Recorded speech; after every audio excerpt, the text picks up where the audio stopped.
Pak Dim. Ya, Ya, saya mau nanya nih Pak.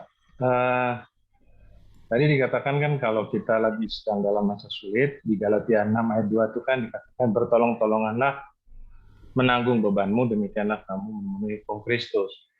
Nah, pertanyaan saya itu begini, kalau seandainya dalam suatu rumah tangga itu merupakan pasangan yang tidak imbang dalam arti kata mungkin dari segi pendidikan, suaminya tuh S1, S2, tapi istrinya hanya SMP atau SMA. Terus selama ini yang bekerja tuh suaminya, kerja keras semua, memenuhi kebutuhan rumah tangga, tapi di COVID ini tiba-tiba berhenti bekerja. Nah, sedangkan karena istrinya tidak bisa apa-apa selama ini, tidak bisa memenuhi keadaan masa COVID ini, nah ini timbullah suatu pertengkaran terjadi. Nah itu bagaimana Pak? Kita bisa mengantisipasinya dengan pasangan yang tidak imbang. Kalau imbang kan ya, umpamanya dia sama-sama dokter, dia sama-sama insinyur, itu kan punya kemampuan gitu. Nah kalau yang nggak punya kemampuan ini bagaimana Pak? Terima kasih Pak. Ya, kalau pasangannya nggak seimbang, ya langkah pertama diseimbangkan ya dalam arti yang lebih levelnya lebih tinggi coba turun sedikit deh ngertiin yang istrinya yang nggak berpendidikan ini cara berpikirnya bagaimana ya karena yang kalau kita menuntut yang nggak pendidikan ini untuk naik lebih susah yang mendingan yang levelnya lebih tinggi ngertiin cara berpikirnya yang lebih sederhana ini lalu coba cari jalan keluarnya mungkin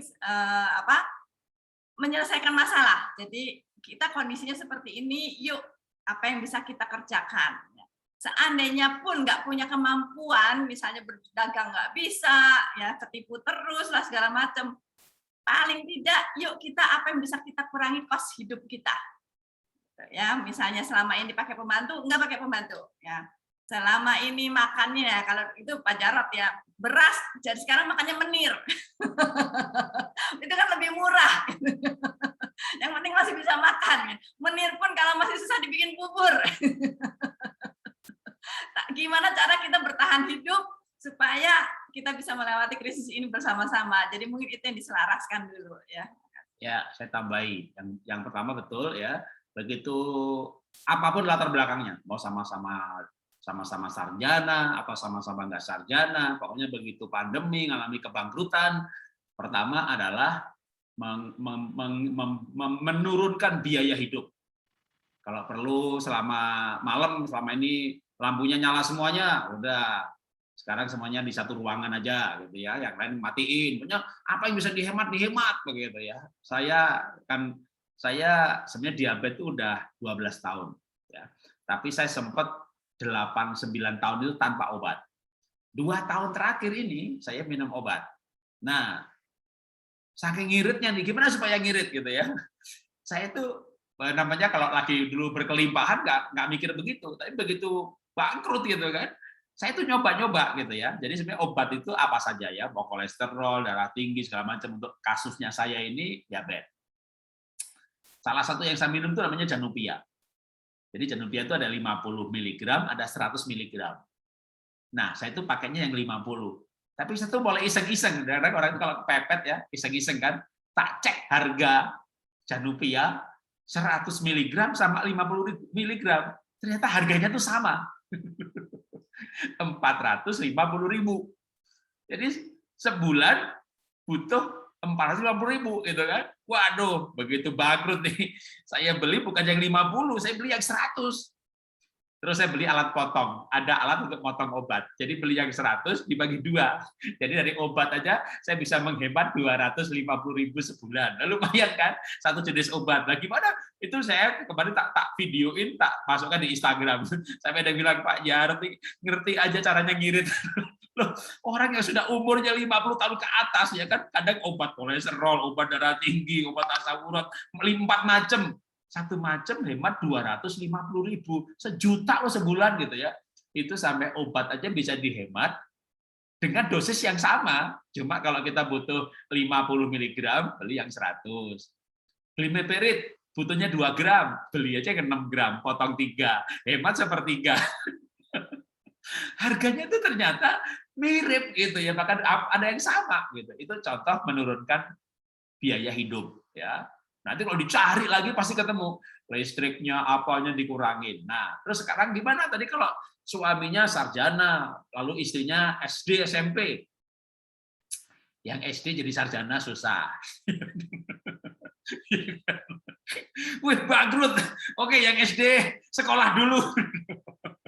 SMP 3 tahun, SMA 3 tahun, kuliah 4 tahun, ya, keburu mati ya kan.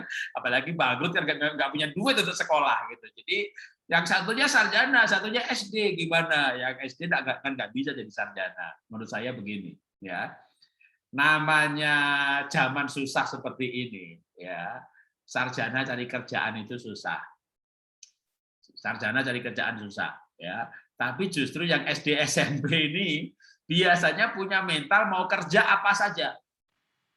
Jadi saran saya justru kalau kena pandemi ya, yang sarjana nganggur, yang dokter nganggur, yang magister nganggur, ini zaman sekarang ini yang orang-orang punya gelar ini cari kerjaan malah susah.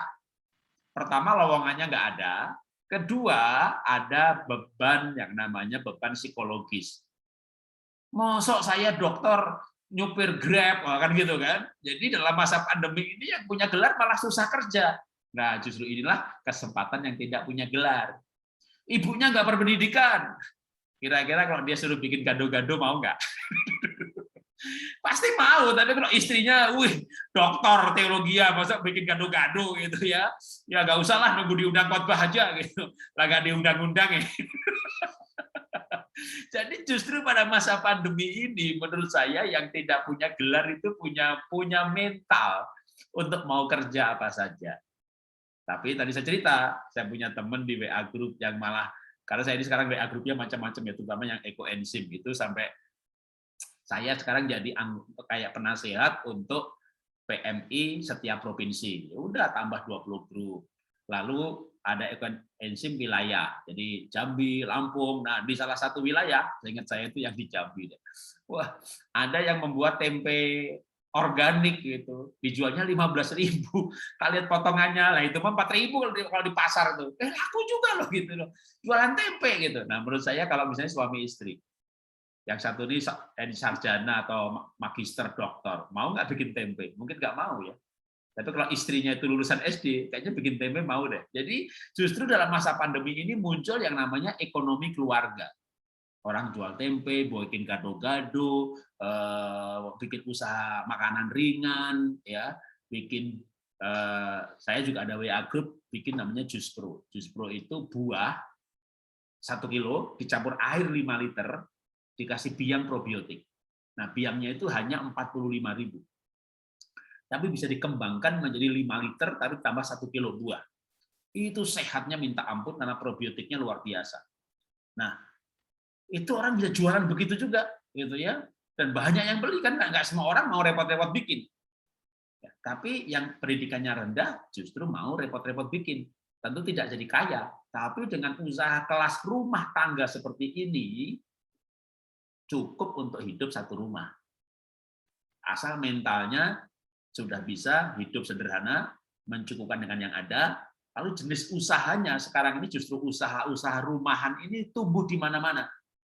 Nah, yang punya mental untuk mau melakukan pekerjaan ekonomi rumah tangga, justru mereka yang berpendidikan rendah. Kadang-kadang kalau misalnya bapaknya mantan direktur, ibunya mantan direktur, masa bikin tempe. Jadi justru menurut saya dalam situasi seperti ini ada saja celah yang bisa dilakukan, ya. Yang tidak berpendidikan biasanya punya mental survive-nya lebih, tidak malu untuk melakukan pekerjaan-pekerjaan yang tidak canggih tapi ada duitnya. Waduh, anaknya orang kaya lulusan luar negeri, wah, maunya bikin kafe gitu kan di mall, sewanya 1 bulan bisa 100-200 juta. Ya itu nggak masalah, kalau rame untung gitu ya. Covid datang, waduh, sewa sebulan 200 juta amblas nggak dipakai berbulan-bulan gara-gara Covid. Mall kan nggak mau tahu, dipakai nggak dipakai, ongkos sewa jalan terus gitu ya. Wah, rugi 2 miliar, rugi 5 miliar.